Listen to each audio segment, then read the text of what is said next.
धोनी दवे की उम्र करीब 50 साल की होगी। वो बहुत घुलने मिलने वाली इंसान है। मिस्टर राहुल, इस बार आप अवार्ड सेरेमनी में कौन सा गाना गाने वाले हैं? धोनी दवे ने राहुल से पूछा। धोनी दवे और चैतन्य शाह की ओर देखते हुए राहुल ने मुस्कुरा कर कहा, मैडम धोनी, आपको मुझे इतनी रिस्पेक्ट देने की जरूरत नहीं है। आप सब मुझसे बड़े हैं, प्लीज मुझे मेरे नाम से बुलाइए। ओहो, तो फिर तो हम लोग घमंडी कहलाएंगे अगर हम इस समय के सबसे टॉप सिंगर को सम्मान नहीं देंगे तो। ध्वनि और चैतन्य ने एक दूसरे की ओर देखा और वो सभी लोग हंस पड़े। देखा चैतन्य जी, मैंने आपसे पहले ही कहा था कि राहुल के साथ घुलना मिलना बहुत आसान है। अरमान कुमार चैतन्य के पास बैठा और मुस्कुराते हुए कहा। अरमान ने आगे कहा, राहुल लेकिन तुमने अभी तक ध्वनि जी के सवाल का जवाब नहीं दिया। एक नया गाना लिखा है, अब अगर मैं बता भी दूं तो भी आपको पता नहीं चलेगा, इसलिए सरप्राइज ही रखते हैं, राहुल ने कहा। मुझे पता नहीं तुम्हारे पास इतना दिमाग कहाँ से आता है, तुम जब भी स्टेज पर जाते हो एक नया गाना लेकर आ जाते हो, पर मत भूलो तुम पर अभी भी मेरा एक गाना बकाया है। अरमान ने शिकायत की। अगर मान लीजिए कि मैं आपके लिए लिख भी दूं तो क्या आपके पास प्रैक्टिस करने का टाइम है? अभी तो आप इतने बिजी हैं। राहुल ने अपनी आंखें घुमाईं और कहा। राहुल ने आगे कहा, वैसे आप दोनों ये बताइए कि न्यू वॉइस का क्या मामला है? 2 दिन पहले न्यू वॉइस के प्रोग्राम ग्रुप ने मुझे फोन किया और वापस शूट करने के लिए कहा था। क्या सारे मेंटर्स बदल चुके हैं? अरमान ने गुस्से से अपने कंधे उचकाए और कहा, हाँ वो तो बदलने ही थे। किसने सोचा होगा कि न्यू वॉइस का प्रोग्राम ग्रुप सच में कभी कुछ ऐसा भी कर सकता है। वो तो किस्मत से एंटरटेनमेंट सर्कल में शो को लेकर नेगेटिव माहौल होने के कारण चैनल को मजबूर होकर ये करना पड़ा है। कुमार ने कहा, वैसे ऐसा लगता है कि लोगों ने तुम्हारी चीटिंग को लेकर इतने ज्यादा वीवो पोस्ट किए कि ये सब हुआ है ना। वैसे अब ये होगा कि मेंटर्स की जगह लोग वोट करेंगे और वो जिसे जिताएंगे वही विनर होगा। ये सब तुम्हारे फैंस की वजह से हो रहा है Rahul. You are lucky that you have these kind of fans. Rahul ने कहा, हाँ पर विक्टिम तो मैं ही हूँ। इससे कोई फर्क नहीं पड़ता है कि न्यू वॉइस के प्रोग्राम ने ये सब कुछ जानबूझकर किया है या फिर अनजाने में किया है, पर आखिरकार गलती तो उन्हीं की थी। अगर इतना सब कुछ नहीं होता तो वो बिल्कुल भी रियलाइज नहीं करते कि गलती उनकी थी और अब शूट करने के लिए वापस बुला रहे हैं। राहुल ने मजाक किया, कम से कम अब आया है ऊंट पहाड़ के नीचे। सब हंसते हैं। ठीक है, हम भी तुम्हारे साथ ही हैं। अरमान और कुमार राहुल को बहुत अच्छी तरह से समझते हैं। वो भी जानते हैं कि उसके साथ गलत हुआ था। National excellent children's literature award अब तक 9 बार आयोजित किया जा चुका है। हालांकि ये अवार्ड्स हर साल राइटर्स एसोसिएशन ही करवाता है, लेकिन इसके स्पॉन्सर्स हर बार अलग होते हैं। इस साल का स्पॉन्सर इंडिया किंग्स ग्रुप है।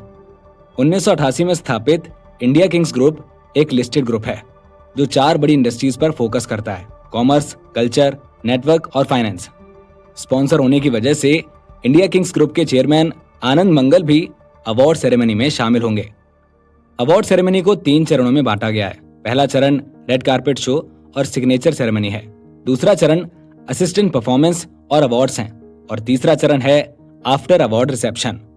जो बात राहुल को और भी ज्यादा एक्साइटेड कर रही है वो ये कि इस लिटरेचर अवार्ड की अवार्ड प्रेजेंटेशन पार्टी में एक रेड कारपेट शो भी है।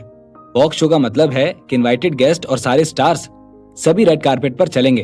वो पत्रकारों से सवाल पूछे जाने का इंतजार करेंगे और सिग्नेचर वॉल के सामने पिक्चर्स लेंगे। बेशक इस रेड कारपेट पर वीडियो और फोटो लेने वाले लोग भी होंगे। कई प्रमुख लाइव टीवी स्टेशन, वेबसाइट्स और मीडिया लाइव ब्रॉडकास्टिंग करेंगे। अवार्ड सेरेमनी की प्रोसेस के हिसाब से रेड कारपेट और सिग्नेचर वॉल पर चलने का समय 7:30 से 8 बजे तक है। पहले सब रेड कारपेट के आखिर तक जाएंगे और सिग्नेचर वॉल पर साइन करेंगे और फिर उसके बाद सारे गेस्ट अंदर जाएंगे। ये जगह होटल की इमारत की 3री मंजिल पर एक खुली हवा वाला एक बड़ा सा हॉल है जिसमें लाइव ब्रॉडकास्टिंग के लिए ढेर सारे माइक्स और कैमरास रखे गए हैं। अवार्ड सेरेमनी, अवार्ड्स के अनाउंसमेंट और मेहमानों की परफॉर्मेंस एकदम सही समय 8 बजे से शुरू होंगे। अवार्ड दिए जाने के बाद एक छोटी सी वेलकम सेरेमनी होगी। असल में ये सभी राइटर्स को एक मौका दे रहे हैं कि वो एक दूसरे को जाने, एक साथ मिलकर कुछ नया क्रिएट करें और अपने विचारों को एक दूसरे के साथ शेयर करें।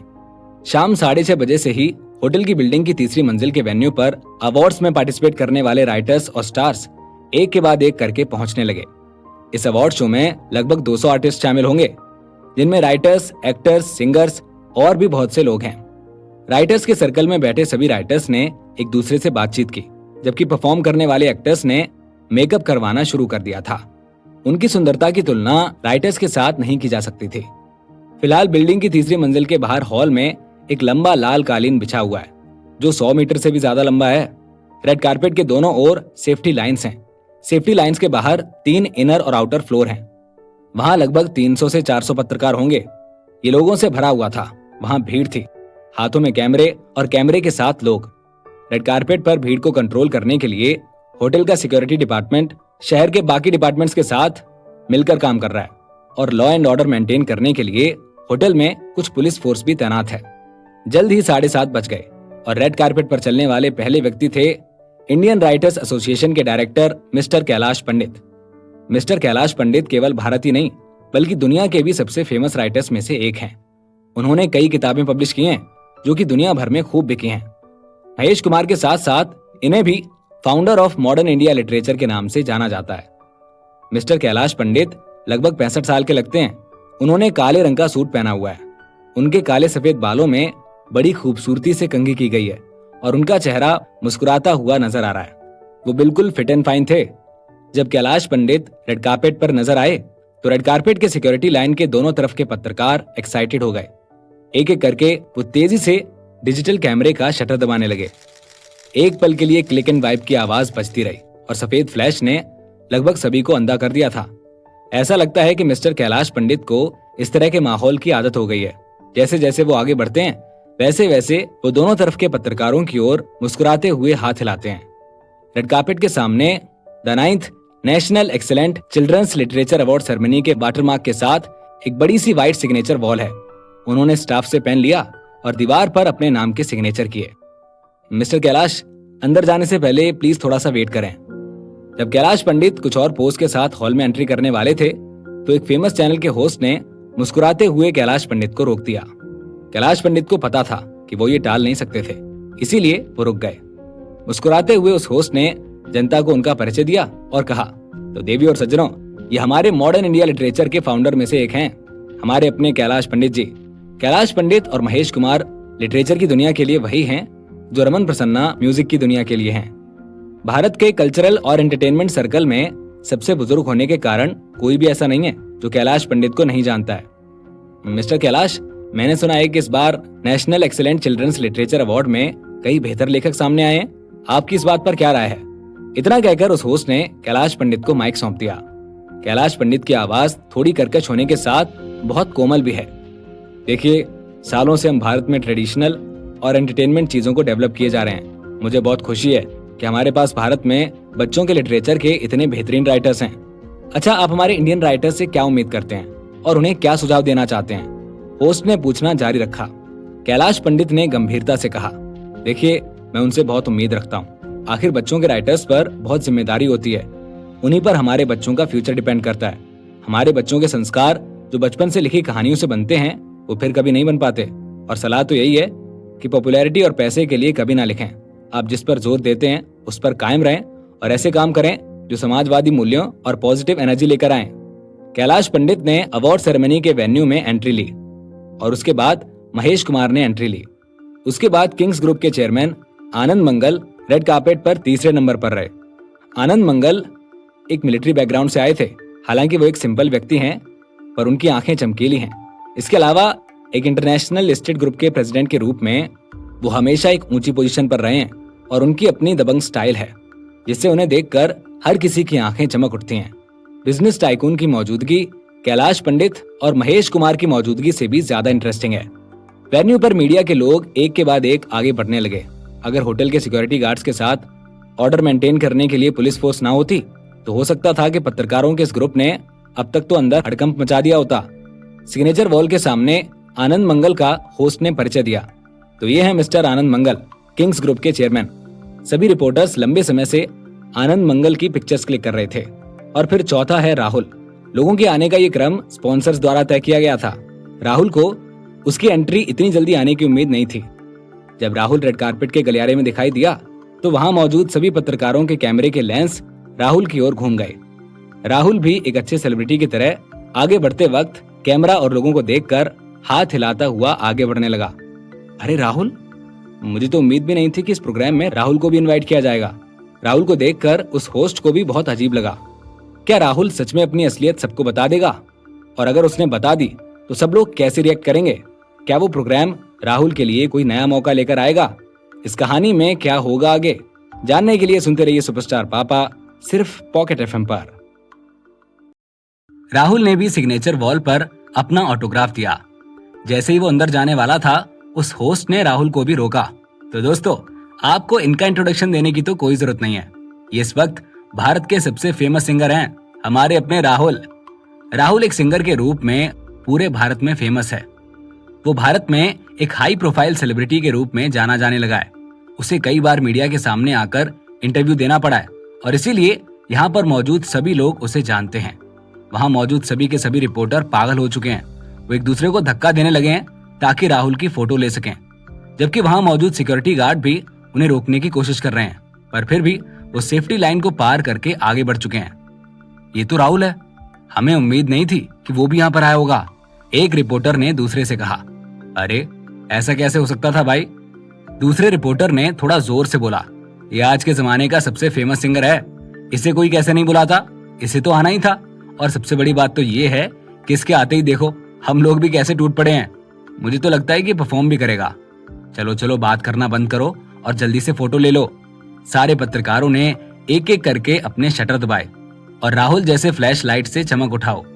होस्ट ने पलकें झपकाते हुए कहा, ये समय सबसे फेमस पॉप स्टार हैं और मेरे दोस्तों, मुझे तो लगता है कि राहुल यहाँ कोई परफॉर्म करने नहीं आए हैं, बल्कि वो तो इस फंक्शन में पूरी लाइमलाइट चुराने आए हैं। टीवी पर देख रहे और उसके आसपास मौजूद सभी लोग हंस पड़े। राहुल भी मुस्कुराया। उसके चेहरे पर एक अजीब सा भाव था। दरअसल ये होस्ट भी बहुत टैलेंटेड है। उसने राहुल को जिस तरह से इंट्रोड्यूस किया था, उसने राहुल को भी अच्छा खासा इंप्रेस कर दिया था। होस्ट ने मौके का फायदा उठाते हुए कहा, अब देखिए, अब जब राहुल यहाँ आकर हमारे हाथ आ ही चुके हैं तो हम उन्हें इतनी जल्दी तो अंदर नहीं जाने देंगे, क्योंकि आज अब जब राहुल हमारे बीच आ गए हैं तो इन्हें हमारे लिए परफॉर्म करना ही होगा। तो आइए पता करते हैं कि राहुल हमारे लिए आज क्या परफॉर्म करने वाले हैं। राहुल ने माइक अपने हाथ में लिया और कहा, मेरे पास तो बस एक ही टैलेंट है और वो है गाना गाना। तो हमेशा की तरह अगर मुझे परफॉर्म करना हुआ तो मैं आज हमारी ऑडियंस के लिए एक प्यारा सा, एक नया और मेरा ओरिजिनल गाना गाऊंगा। मुझे उम्मीद है कि मेरे दोस्तों को ये पसंद आएगा। ओह, ओरिजिनल सॉन्ग? होस्ट की आंखें चमक उठी और फिर उसने पूछा, राहुल, आप जब भी पब्लिक के बीच गाना गाते हैं तो हमेशा एक या दो नए गाने लेकर आते हैं और अपने खुद के ओरिजिनल, और हाँ, सभी के सभी क्लासिक सॉन्ग्स होते हैं। तो मैं जानना चाहता हूँ कि आपकी गानों की इंस्पिरेशन कौन है? यार, आर्ट तो लाइफ से आती है, जीवन से, इस जिंदगी से जो हम जीते हैं वही हम गानों से और गानों के बोल से बाहर लेकर आते हैं। राहुल ने जैसे बड़ी गहरी बात बड़ी ही आसानी से कह दी हो। वाह सर, ये सुनकर बहुत अच्छा लगा। तो आप जाइए और परफॉर्मेंस की तैयारी करिए, अब हम आपसे स्टेज पर मिलते हैं, होस्ट ने राहुल से कहा और राहुल अंदर चला गया। रेड कार्पेट और साइनिंग सेरेमनी लगभग आधे घंटे तक चली। शाम 8 बजे अवार्ड सेरेमनी में आए सभी लेखक और गेस्ट आखिरकार हॉल में जमा हो गए। पिछली चैरिटी पार्टी से अलग इस वेन्यू को अरेंज किया गया था। मल्टी फंक्शन हॉल के सामने 40 स्क्वायर मीटर से भी ज्यादा एरिया वाला एक स्टेज बनाया गया है। रात 8 बजे जब घंटी बजती है तो नेशनल चिल्ड्रन अवार्ड की अवार्ड सेरेमनी शुरू हो जाती है। म्यूजिक बजने लगा, चारों ओर अलग अलग रंगों की लाइट जलने लगी और पूरा का पूरा हॉल जगमगाने लगा। स्टेज को ढकने वाला पर्दा धीरे धीरे दोनों तरफ से खुलता है, जिससे आधा स्टेज और स्टेज के पीछे हाई डेफिनेशन स्क्रीन क्लियर दिखाई देती है। इस समय उस स्क्रीन पर अलग अलग किताबों के कवर बार बार फ्लैश हो रहे हैं। नॉवेल, परी की कहानी, फेरी टेल्स, रिपोर्ट्स, कविताएं, निबंध, साइंस की कहानी और भी बहुत सारी किताबें। इन कवर्स के बाद नेशनल चिल्ड्रन अवार्ड के पुराने विनर्स की तस्वीरें और उनके काम नजर आ रहे हैं। बड़ी सी स्क्रीन अभी चमचमाई रही थी कि तभी एक खूबसूरत और अच्छी कदकाठी वाली एक फीमेल होस्ट नीलोफर ने धीरे से अवार्ड सेरेमनी के स्टेज पर कदम रखा। जिस स्टेज पर अब तक रोशनी ही चमक रही थी, वो अब अचानक से रंगीन हो जाता है और इंद्रधनुष की तरह वो खिलने लगता है। मीडिया और लिटरेचर अवार्ड के मेरे फ्रेंड्स, इस शानदार दिन पर इंडियन राइटर्स एसोसिएशन द्वारा ऑर्गेनाइज्ड नेशनल चिल्ड्रन अवार्ड्स में आपका स्वागत है। नीलोफर की आवाज ऊंची हो गई। हाँ, आज वो दिन है जिसका देश भर के राइटर्स को इंतजार रहता है। पुणे के इस होटल जैसी भव्य जगह में हम देश भर के बेस्ट चिल्ड्रन लिटरेचर के राइटर्स का स्वागत करते हैं। स्वागत है। स्टेज पर एक लंबा सा भाषण चला। हालांकि नीलोफर काफी एक्सपीरियंस्ड होस्ट है। कुछ ही देर में उसने लोगों के दिलों को जीत लिया। अवार्ड सेरेमनी में सबसे पहले कविता, फिक्शनल स्टोरीज, साइंस की कहानियां और रिपोर्ट्स, इस तरह के चिल्ड्रन लिटरेचर अवार्ड हैं। क्योंकि इस तरह की children literature stories short stories और परियों की कहानियों की तुलना में कम है और आमतौर पर इस पर ज्यादा ध्यान भी नहीं दिया जाता है, इसीलिए इन्हें पहले रखा गया है। इस तरह के छोटे अवार्ड्स की प्रोसेस तेजी से होती है। वैसे आजकल के अवार्ड प्रोसेस में हर एक अवार्ड देने के बाद गेस्ट को स्टेज पर बुलाया जाता है और उन्हें परफॉर्म करने के लिए कहा जाता है। तो इन शुरुआती 5 अवार्ड्स में लगभग 9 बज चुके हैं। इस लिटरेचर अवार्ड का लाइव ब्रॉडकास्ट देखने वाली ऑडियंस अवार्ड्स में मौजूद लोगों से ज्यादा एक्साइटेड है। ऑडियंस ने इंटरनेट पर बहुत सारे कमेंट्स किए हैं। सभी के सभी स्टार्स की परफॉर्मेंसेस की बात कर रहे हैं। इससे साफ पता चलता है कि इसी वजह से इन राइटर्स के अवार्ड में स्टार्स की परफॉर्मेंस रखी जा रही है। लेकिन कुछ लोग हैं जो राइटर्स के बारे में भी कमेंट्स कर रहे हैं। रात 9:10 पर अवार्ड सेरेमनी के मेन अवार्ड्स फाइनली शुरू हो जाते हैं। इस समय शांत नेचर वाले सभी राइटर जोश में आ गए। वो सीधे बैठ गए और स्टेज की ओर देखने लगे। स्टेज पर नीलोफर की आवाज तेज और स्पष्ट हो गई है।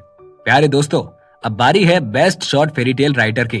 इस अवार्ड को देने के लिए मैं इंडियन राइटर्स एसोसिएशन के उपाध्यक्ष महेश कुमार जी को स्टेज पर आने के लिए रिक्वेस्ट करती हूँ। नीलोफर ने कार्ड देखा और महेश कुमार को स्टेज पर इनवाइट किया। महेश कुमार ने स्टेज पर कदम रखा। उन्होंने नीलोफर से एक लाल लिफाफा लिया और कहा, हर बार जब मैं गेस्ट होता हूँ और लिटरेचर अवार्ड्स की घोषणा करता हूँ तो मैं एक्साइटेड महसूस करता हूँ, क्योंकि ये छोटे लाल लिफाफे हमारे भारत के साहित्य के हीरोज के नाम से भरे होते हैं। धीरे से लिफाफा फाड़ते हुए महेश कुमार ने मुस्कुराते हुए कहा, आइए देखते हैं इन शॉर्ट परी कथाओं का विनर बनने में नॉमिनी कौन कौन है। वैसे अब मैं बूढ़ा हो गया हूं तो आंखें ठीक से काम नहीं कर रही हैं। एक मिनट, मुझे मेरा चश्मा पहन लेने दीजिए। महेश कुमार ने अपना चश्मा पहना और फिर पढ़ा, तो दोस्तों आज के शॉर्ट फेरी टेल स्टोरी के बेस्ट राइटर हैं। महेश कुमार एक नाम लेते हैं। जाहिर सी बात है कि बहुत से राइटर्स में से एक बेस्ट चुना गया था, जिसकी वजह से बाकी नाराज भी हुए थे। महेश कुमार के पढ़ने के साथ साथ ही बड़े से हाई डेफिनेशन डिजिटल स्क्रीन पर उनके पढ़े गए राइटर की किताब का नाम और लेखक की तस्वीर नजर आने लगी। जो अवार्ड नहीं जीत पाए उनका चेहरा गुस्से से लाल हो चुका था। राहुल उन लोगों को काफी ध्यान से देख रहा था और थोड़ी देर तक उन्हें ध्यान से देखने पर राहुल को हंसी आ गई। शॉर्ट परी कथा के अवार्ड के बाद अब मिडल परी कथा के अवार्ड्स की बारी है। कई पॉपुलर आर्टिस्ट की स्टेज पर परफॉर्मेंस देने के बाद होस्ट नीलोफर फिर से मंच पर आई। उन सभी राइटर्स को कांग्रेचुलेशंस जिन्होंने अभी अभी अवार्ड जीता है, और अवार्ड देने के लिए महेश कुमार जी का थैंक यू। अपने चेहरे पर एक बड़ी सी मुस्कान के साथ नीलोफर ने मुस्कुराते हुए कहा, तो दोस्तों नेक्स्ट अवार्ड के बारे में आपको क्या ही बताऊं। बात सिर्फ इतनी है कि अवार्ड काफी खास है। तो आइए स्टेज पर अवार्ड देने के लिए इनवाइट करते हैं इंडियन राइटर्स एसोसिएशन के चेयरमैन श्री कैलाश पंडित जी को। खुशनुमा धुन और तालियों की गड़गड़ाहट के बीच कैलाश पंडित गेस्ट की सीट से स्टेज पर आए। कैलाश पंडित जी ने धीमी आवाज में कहा, महेश कुमार। कैलाश पंडित स्टेज से महेश कुमार से बात करते हैं, हम इतने सालों से एक साथ हैं, मेरे पास तुमसे पूछने के लिए एक सवाल है। महेश कुमार ने माइक बुलवाकर स्टेज के नीचे से ही जवाब दिया, जी जी कैलाश जी पूछिए। मैं उम्मीद करता हूँ कि मैं आपके जवाब से आपको संतुष्ट कर पाऊंगा। क्या तुम जानते हो कि परी कथा क्या होती है? कैलाश पंडित ने पूछा। महेश कुमार ने मुस्कुराते हुए कहा, कैलाश जी आप जानबूझकर मेरी परीक्षा ले रहे हो। परियों की कहानियां अपनी कल्पनाओं को आकार देने के लिए एक इमेज हैं। फैंटेसी और एक्सेजरेशन के जरिए बच्चों के जीवन और एजुकेशन को रिफ्लेक्ट करती हैं। फेरी टेल का ये मतलब है। कैलाश पंडित ने अपना सर हिलाया और गंभीरता से कहा, सच में परियों की कहानियों में ज्यादातर राजकुमार और राजकुमारी एक साथ खुशी से रहते हैं, लेकिन इसकी असल खूबसूरती इसकी हैप्पी एंडिंग में छुपी होती है। कहानी सुनाकर बच्चों की हेल्दी पर्सनैलिटी की डेवलपमेंट और सुधार में एक्टिवली पार्टिसिपेट कर सकते हैं, और न केवल उन्हें कठिनाइयों का सामना करना सिखा सकते हैं, बल्कि फ्यूचर में भरोसा करना भी सिखा सकते हैं। ये सुनते ही वहां बैठे सभी लोग जोर जोर से तालियां बजाने लगे। कैलाश पंडित ने सर हिलाया, लिफाफा खोला और पढ़ा, नेशनल चिल्ड्रन अवार्ड में मिडिल परी कथाओं के विनर हैं लिटिल रेड राइडिंग हुड, बदसूरत बतख, स्नो वाइट, सिंड्रेला और फॉक प्रिंस। ये सभी लेखक राहुल की सोना की गुड नाइट स्टोरी से हैं, जिन्हें वेदवती पब्लिशिंग हाउस ने प्रकाशित किया है। जब विनर का नाम पढ़ा गया तो इन परी कथाओं के नाम और इमेज हाई डेफिनेशन बड़ी स्क्रीन पर दिखाई देने लगी, लेकिन लेखक राहुल की कोई तस्वीर नहीं थी। इससे भी ज्यादा हर किसी को इस बात की हैरानी हुई कि परी कथाओं के लिए जीती सभी कहानियां सोना की गुड नाइट स्टोरीज से थीं। वहां मौजूद सभी राइटर, यहाँ तक कि वो आर्टिस्ट जिन्हें परफॉर्म करने के लिए बुलाया गया था, सभी इसके बारे में बात करने लगे और वेन्यू पर हंगामा करना शुरू कर दिया। वहां मौजूद सभी लोगों को हैरानी इस बात से हुई कि समारोह में आए सभी लेखक जाने पहचाने चेहरे थे और उनमें से कोई भी नया लेखक नहीं था, पर लेखक राहुल को कोई नहीं जानता था। और क्या वो लेखक राहुल आज की अवार्ड सेरेमनी में शामिल नहीं हुआ? लेखकों और मेहमानों ने जो बातें मौके पर की वो तो की, लेकिन वहीं दूसरी तरफ लाइव ब्रॉडकास्टिंग रूम में और टीवी के सामने बैठी ऑडियंस भी यही बातें कर रही थी।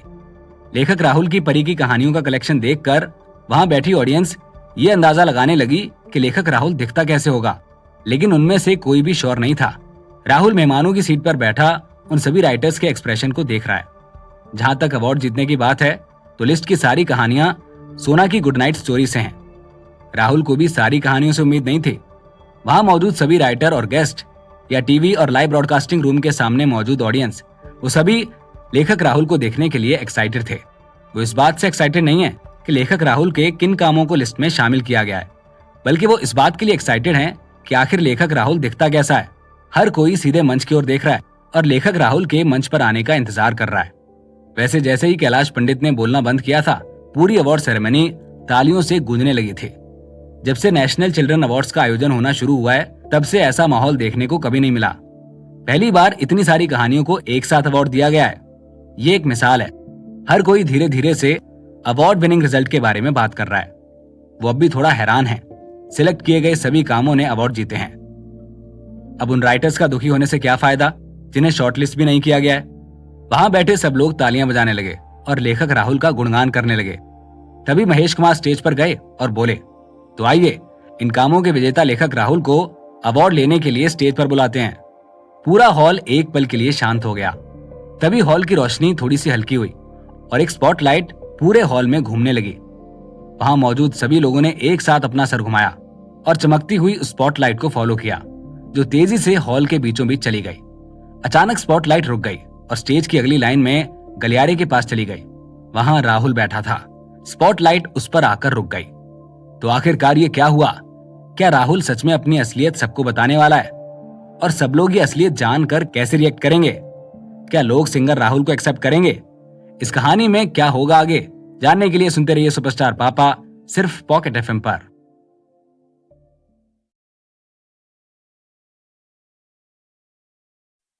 राहुल वहां पर बैठा हुआ था। स्पॉटलाइट उस पर आकर रुक गई। वो धीरे से खड़ा हो गया। उसके चेहरे पर एक मुस्कान थी। वो मंच पर कॉन्फिडेंट होकर पहुंचा। ये क्या हुआ? ये तो राहुल है। वो खड़ा होकर स्टेज पर क्यों जा रहा है? वहां बैठे एक राइटर ने कहा, हाँ वो तो सिंगर है, वो लेखक का अवार्ड लेने क्यों जा रहा है? दूसरे को भी कुछ समझ नहीं आ रहा था। हॉल में पूरी तरह से हलचल मच गई थी। चाहे वो लेखक हो, राइटर एसोसिएशन का स्टाफ हो या परफॉर्मेंस के लिए बुलाए गए गेस्ट, वो सभी सोच में पड़ चुके थे। वो एक दूसरे से बात कर रहे हैं और बहस भी कर रहे हैं। चाहे कुछ भी हो जाए, वो भी नहीं मान सकते हैं कि राहुल वो इंसान है जिसे अभी स्टेज पर होना चाहिए। हो सकता है कि लेखक राहुल इस राहुल का दोस्त हो। वहां बैठे लोगों में से किसी एक ने अपना ये ओपिनियन सबके सामने रखा और सब लोग इसे मानने लगे। बाद में ये ओपिनियन पूरे अवार्ड सेरेमनी में फैल गया और फिर सब शांत हो गए। टीवी के सामने मौजूद ऑडियंस भी इस बात पर विश्वास करने को तैयार है। आखिरकार राहुल और लेखक राहुल के बीच बॉन्ड हमेशा बहुत अच्छा रहा है, जो कि सबको पता है। वहां मौके पर मौजूद कैमरामैन और मीडिया रिपोर्टर ने अपना ध्यान राहुल पर केंद्रित किया। राहुल स्टेज पर गया और उसने कैलाश पंडित और महेश कुमार से हाथ मिलाया और माइक्रोफोन लेने के लिए आगे बढ़ा। मैंने मेरी बेटी सोना को सुलाने के लिए लिखी थी सोना की गुड नाइट स्टोरीज। इस किताब को लिखने का मकसद ये था कि वो कहानियां जो मैं सोना को सोते वक्त सुनाता हूँ, वो कहानियां मैं उस किताब में लिख दूं ताकि सोना उन्हें जब चाहे तब पढ़ सके। राहुल ने एकदम मंत्रमुग्ध होकर कहा। फिर बाद में मेरी एक दोस्त जो वेदवती पब्लिशिंग हाउस के लिए काम करती थी, उसकी जॉब बचाने के लिए मैंने वो सारी कहानियां उसे दे दी। सबको वो इतनी पसंद आ गई कि अब वो आप सबके सामने है। मैंने कभी नहीं सोचा था कि वो कहानियां आप सबको इतनी पसंद आ सकती हैं। ये बताते हुए राहुल की आंखों में सच्चाई और आंसू थे। वो बहुत ही आम तरीके से ये सब बता रहा था। राहुल की बातों ने अवार्ड सेरेमनी में इकट्ठे हुए हर इंसान को चौंका दिया था कि आखिर ये हुआ क्या। राहुल की मुंहजुबानी सुनकर कि सोना की गुड नाइट स्टोरी कैसे शुरू हुई और कैसे इसका नाम सोचा गया था, इस बात से साफ पता चलता है कि राहुल ही लेखक राहुल है। गेस्ट चौंक गए थे, स्टार्स चौंक गए थे और जो लोग टीवी पर देख रहे थे वो भी चौंक गए थे। मानो पूरा देश चौंक गया था। सब राहुल की ओर देख रहे थे। सबकी आंखें बड़ी हो गई थीं और मुंह खुला का खुला रह गया था। किसी को भी भरोसा नहीं हो रहा था और सब राहुल की तरफ से एक जवाब एक्सपेक्ट कर रहे थे, क्योंकि उसने अभी भी माइक्रोफोन पकड़ा हुआ था। कुछ लोगों को तो बिल्कुल भी भरोसा नहीं हो रहा था कि इस राहुल को लिखने की क्या जरूरत है। वो चिल्लाने लगे, ये नहीं हो सकता, ये इम्पॉसिबल है, ये राहुल लेखक राहुल हो ही नहीं सकता। ऑथर और गेस्ट को छोड़कर मीडिया से आए हुए रिपोर्टर्स, जो कि अलग अलग वेबसाइट्स के लिए काम कर रहे थे, इस सुनहरे अवसर को वो लीड की तरह लेके काफी खुशी खुशी रिकॉर्ड करने लगे। सीट पर बैठी ध्वनि दवे काफी सरप्राइज हो गई थी। उनको भी बिल्कुल यकीन नहीं हो रहा था। उन्होंने कहा, चैतन्य चलो जल्दी से मुझे एक बार मारो। ये क्या कर रही हो? चैतन्य शाह जो उनके बगल में बैठा था वो भी चौंक गया था। ध्वनि दबे बोलते हैं, मुझे देखना है कि मैं सपना देख रही हूँ या ये हकीकत है। सच में राहुल ही लेखक राहुल है।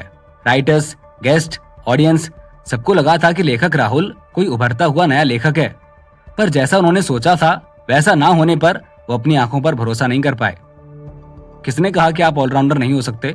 मैं केवल गाने ही नहीं गाता, मैं लिखता भी हूँ और ड्रॉ भी करता हूँ। मैं पूछता हूँ, और कौन है ऐसा? राहुल ने पूछा। राहुल ही GIU है। GIU तो पॉपुलर सिंगर राहुल ही निकला। इतनी बोरिंग बात है ये। प्रेस वाले काफी उथल पुथल करने लगे थे। कुछ रिपोर्टर्स अपनी सीट पर खड़े होने लगे थे और कुछ तो अपना सामान वहीं छोड़कर बस एक माइक्रोफोन लेकर स्टेज की तरफ भागे। वो तो वहां पर सिक्योरिटी बहुत ज्यादा थी, इसीलिए अगर कोई भी रिपोर्टर भगदड़ करता तो उसे रोक दिया जाता। हर जगह सिर्फ और सिर्फ राहुल ही सबके दिमाग में छाया हुआ था। सब केवल उसी के बारे में बात कर रहे थे। हालांकि जब से सोना की गुड नाइट स्टोरी रिलीज हुई है तभी से सबके दिमाग में यही चल रहा था कि आखिर लेखक राहुल का कहीं पर भी कोई फोटो क्यों नहीं होता। ये दो लोग नहीं बल्कि एक ही इंसान निकला। कौन करेगा इस बात पर भरोसा? राहुल सबकी तरफ देखकर जोरों से मुस्कुराता है और बोलता है, मेरे दोस्तों, आप सबके चेहरों को देखकर मुझे खुद यकीन नहीं हो रहा है कि मैं ही लेखक राहुल हूँ। अगर आप छोटी छोटी चीजों को ध्यान से समझते तो आप सब पैटर्न क्रैक कर लेते। लेखक राहुल मैं ही हूँ, ये पता लगाना काफी आसान था। मुझे लगता है कि आप सब समझ नहीं पाए कि मैंने अपनी आइडेंटिटी क्यों छिपाई, क्योंकि मुझे किसी भी मुसीबत में नहीं पड़ना था। वो तो अभी एक ऐसी बात हो गई थी कि मुझे बताना ही पड़ा कि मैं ही लेखक राहुल हूँ। कैलाश पंडित ने राहुल की तरफ मुस्कुराते हुए पूछा, आखिर अभी ऐसा क्या हुआ कि आपने सोचा कि आप अपनी आइडेंटिटी सब लोगों को बताएंगे, और वो भी अवार्ड सेरेमनी में आकर? राहुल ने कहा, यह हमारे भारत की सबसे बड़ी अवार्ड सेरेमनीज में से एक है। मैं इसको अटेंड करना चाहता था, और हाँ, इसके अलावा ये करने के पीछे एक और रीजन है। इससे पहले कि मैं खुद कुछ भी बताऊं, मैं आपको कुछ सुनाना चाहता हूँ। राहुल अपनी जेब से एक USB निकालता है और स्टेज के सामने आकर एक क्रू मेंबर को थमाता है और उसे कनेक्ट करने के लिए बोलता है। पूरे हॉल में बड़े बड़े हाई डेफिनेशन के स्क्रीन थे। USB को जैसे ही कंप्यूटर से कनेक्ट किया गया तो एक रिकॉर्डिंग बजनी शुरू हो गई। उस रिकॉर्डिंग में एक आवाज राहुल की थी, पर दूसरी किसकी थी? पर बात करने से ये समझ आ रहा था कि दूसरे का नाम केशव है। उस रिकॉर्डिंग में एक कॉल रिकॉर्डिंग बज रही थी। उस रिकॉर्डिंग में सामने वाला आदमी बोलता है, अगर तुम चाहते हो कि तुम्हारी सच्चाई सबके सामने ना आए तो चुपचाप मुझे 10 लाख रुपए दे दो। मैं किसी को नहीं बताऊंगा कि तुम ही लेखक राहुल हो। फिर इसके बाद एक और रिकॉर्डिंग बजाई गई, पर यह आवाज केशव की नहीं थी। यह आवाज किसी और की थी। यह आवाज मोहन भार्गव की थी। इसमें वो राहुल से बोल रहा था, सोचो राहुल सोचो, इससे अच्छा ऑफर तुम्हें कभी नहीं मिलेगा। मोहन भार्गव साहित्य जगत की जानी पहचानी हस्ती थे। जो गेस्ट आए थे वो तो मोहन भार्गव को नहीं जानते थे, पर जो राइटर्स आए थे वो जरूर जानते थे। ये ना भूलें कि बड़े बड़े पब्लिकेशंस के लोग भी आए थे जो कि ये सब रिकॉर्ड कर रहे थे, और ये सब रिकॉर्ड होकर लाइव टेलीकास्ट भी हो रहा था। सारे देश भर के लोग ये सब कुछ देख रहे थे, और केवल देख ही नहीं रहे थे बल्कि काफी निंदा भी कर रहे थे। वो मोहन भार्गव और केशव दोनों को एक ही नजर से देख रहे थे और दोनों की ही निंदा कर रहे थे। जनता की नजरों में काफी गुस्सा और आक्रोश भी था। किसी ने भी कभी नहीं सोचा था कि असल जिंदगी में ऐसा भी कुछ हो सकता है। ये सब तो केवल टीवी पर ही देखने की उम्मीद होती है, पर सच में ये विश्वास करने वाली बात नहीं थी। शेमलेस लोग इतना गंदा काम करते हुए शर्म भी नहीं आती। सबको देखते हुए राहुल ने फिर से तेज आवाज में बोला, मैं इतना बड़ा हो गया हूँ, पर एक चीज जो मुझे बिल्कुल भी पसंद नहीं है वो है थ्रेट। इससे पहले कि कोई मुझे कुछ बोलकर डराने की कोशिश करता, उससे पहले मैंने ही सोचा कि मैं ही आप सबको बता दूं कि मैं कौन हूं। इस बात पर कैलाश पंडित मुस्कुरा कर बोले, राहुल आप चिंता ना करें, आपने ये करके बहुत सही किया। इस मामले में मैं आपका साथ जरूर दूंगा। कैलाश पंडित राइटर्स की दुनिया में बहुत बड़ा नाम है। सब उनकी बात पर इतनी तवज्जो जो देते हैं। इन सब में सबसे बड़ी बात यह थी कि मोहन भार्गव की इज्जत की धज्जियां उड़ गई थीं। राहुल, हम आपके साथ जस्टिस के लिए लड़ेंगे। महेश कुमार ने जैसे ही पहली बार रिकॉर्डिंग सुनी, उन्होंने भी अपना गुस्सा जाहिर किया। सेरेमनी में चल रही चीजों को देखकर ये सवाल भी उठे कि क्या ये सेरेमनी आगे चलनी चाहिए या फिर इसको यहीं रद्द किया जाए, या जो अवार्ड्स देने हैं वो दिए जाएं। अंत में ये अवार्ड्स नाइट है तो टाइम वेस्ट क्यों किया जाए। कैलाश पंडित सारे लोगों से बोले, अब सबसे पहले तो राहुल को अवार्ड दिया जाए। हैप्पी म्यूजिक शुरू हुआ और सब लोग बहुत खुश हो गए, क्योंकि राहुल ने इतना काम किया है।